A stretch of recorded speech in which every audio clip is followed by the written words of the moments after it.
Good morning, dears. And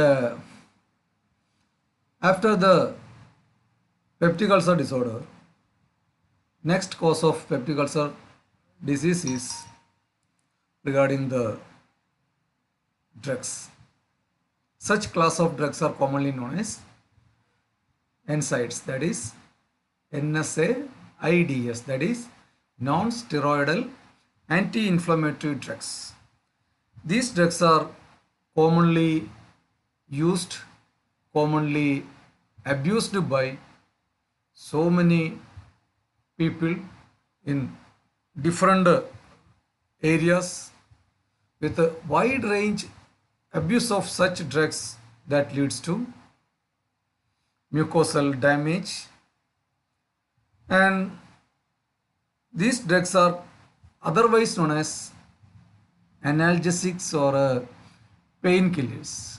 As you know, the common NSAIDs are paracetamol or brufen or ibuprofen or painkiller like Vovaran, that is diclofenac sodium citrate, etc., that causes tremendous damage, especially in GIT.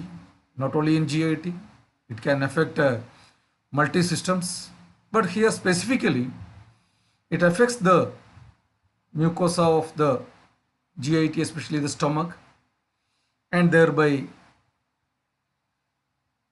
peptic ulcer is the result. The PUD due to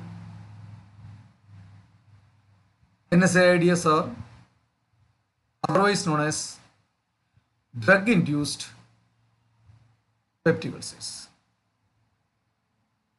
It causes peptic ulcer by suppressing or damaging the mucosa by inhibiting the synthesis of prostaglandins. You know, the prostaglandins are very essential for the maintenance of our healthy blood vessels, healthy secretion of mucosal layer, healthy synthesis of mucin, and to support the immunoglobulins. So, such positive qualities of prostaglandins are inhibited by long continuous use of such NSAIDs. More than that, this NSAIDs irritate the lining of the stomach and impair the barrier proteins. That means barrier proteins means the lumen of the stomach is very highly acidic, and the same acidity is restricted by mucous membrane with so many qualities that we already discussed.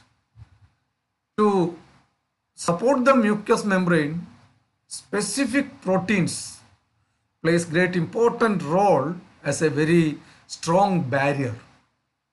Due to the pharmacological or due to the toxicological effect of such NSAIDs, damage the or impair the qualities of such barrier proteins, and thereby breach or break or damage of the mucosa is the result, and thereby erosion and ulcerations.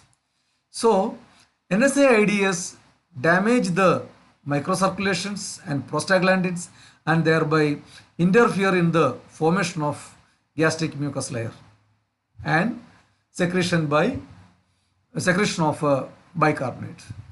That is why we have to advise our patient not to use the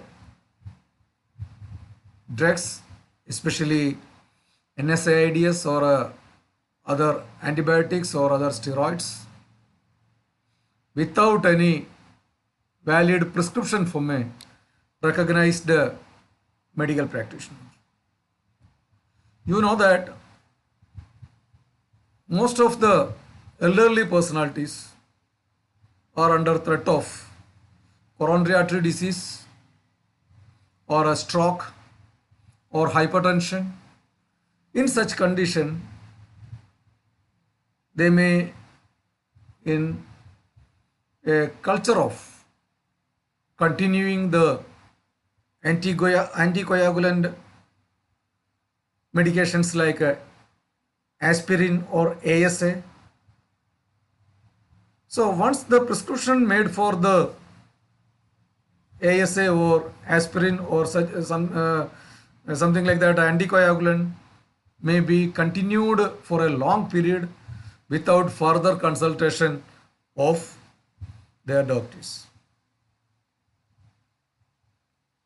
and thereby the patient may fail to restrict the dosage or quantity or repetition, and the same itself may leads to drug induced gastritis or drug induced peptic ulcer and thereby complications. So if you found your patient is having such a habit or such culture, advise your patient to restrict the intake of medicine, or at the same time, if they want to have the medicine, they should consult their specialist in a very regular interval.